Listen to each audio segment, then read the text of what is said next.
welcome back to my YouTube channel. So for today's video, dito tayo ngayon sa Manila Bay, Dolomite Beach. At ngayon na lang ulit ako bumalik dito, no. So tingnan natin kung anong kalagayan ngayon dito ng Dolomite. So ilang araw lang tayo nawala, no. Ganito na agad ang bumungad sa akin dito sa Dolomite. Dumagsa na naman dito yung mga water lily.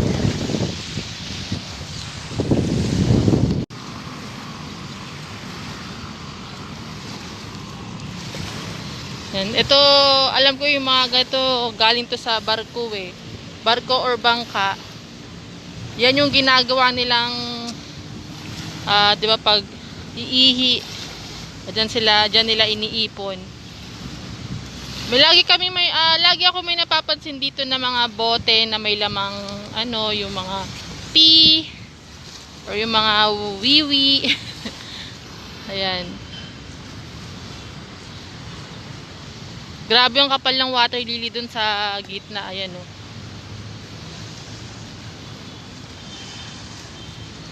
Grabe, no, itsura niya.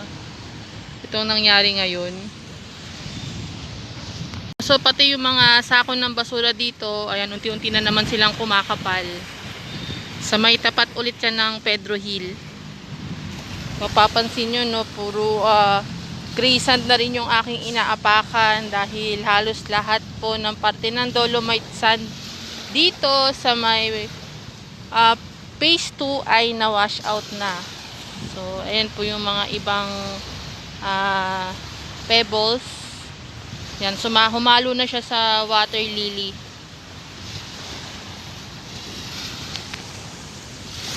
Yan, so lakad lang tayo hanggang dulo. Dulo ng aking hair na naman. Mukhang part pa to ng ng refrigerator. Yan. Kung mapapansin nyo, dito ulit sa bandang, ayan, sa harapan ulit ng trash boom.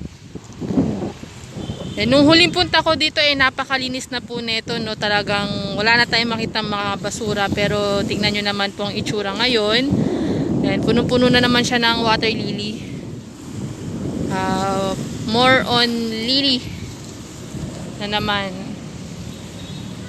So puspusa na naman ng paglilinis nito. Ayan yung mga trash boom na hanggang ngayon nakabalandra pa rin dito sa Dolomite. Ayan, so may naligaw pang sofa dito.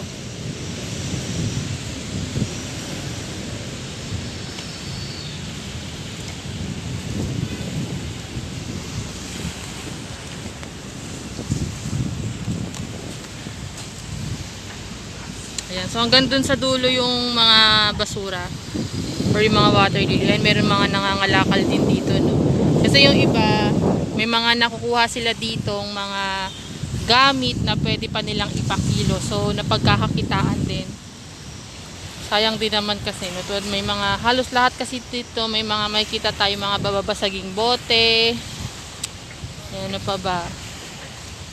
Mga bakal. Ayan. So marami silang nakukuha din dito. Kahit papano naipapakilo at nagkakaroon sila ng budget or pambili ng mga pagkain. Ayan, tulad nila dyan, no. Ayan ang itsura niya. Ayan, maraming lili ulit.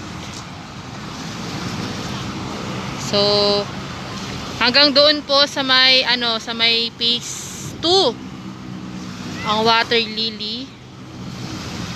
Simula dito sa aking kinaapakan. Dito rin sa aking likuran, no, meron ding water lily hanggang doon sa may gilid ng US Embassy. Ayan.